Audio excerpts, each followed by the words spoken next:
திருவிடைமருதூர் அப்படின்னு ஒரு ஊர் இருக்குது. திருவிடைமருதூர்னு கும்பகோணத்துக்கிட்ட இருக்குன்னு நினைக்கிறேன். அந்த கோவில் வந்து பார்த்திங்கன்னா ரொம்ப விசேஷமான ஒரு கோவில்.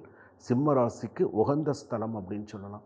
அந்த கோயிலுக்கு போயிட்டு வந்தால் அவங்களுக்கு பல மாற்றங்கள், நிறைய நல்ல விஷயங்கள்.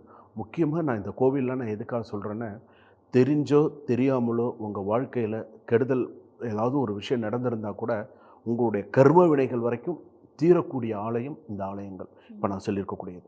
அப்படி இருக்கும் பொழுது இந்த சிம்ம ராசிக்காரர்கள் சொல்ல வேண்டிய மந்திரம் என்ன மந்திரங்கள் சொன்னால் சரியாக இருக்கும் அப்படின்னு சொன்னால், ஓம் ஐம் க்ளௌம், ஓம் ஐம் க்ளௌம் அப்படின்னு ஞாபகம் வச்சுக்கோங்க. அந்த மந்திரத்தை மட்டும் என்றைக்குமே அந்த ஒரு உச்சரிப்பு அப்படின்னு சொல்கிறோம் இல்லையா, அந்த மந்திர உச்சரிப்பு அப்படிங்கிறது நான் மறுபடியும் சொல்கிறது, அந்த மந்திர உச்சரிப்பு அப்படிங்கிறது மிக மிக முக்கியமானது. அதனால் உங்கள் சிம்மராசி இப்போ நீங்கள் உங்களோட டர்ன் வருதா நீங்கள் கேட்குறீங்களா, அந்த மந்திர உச்சரிப்பை கரெக்டாக கேட்டுக்கோங்க.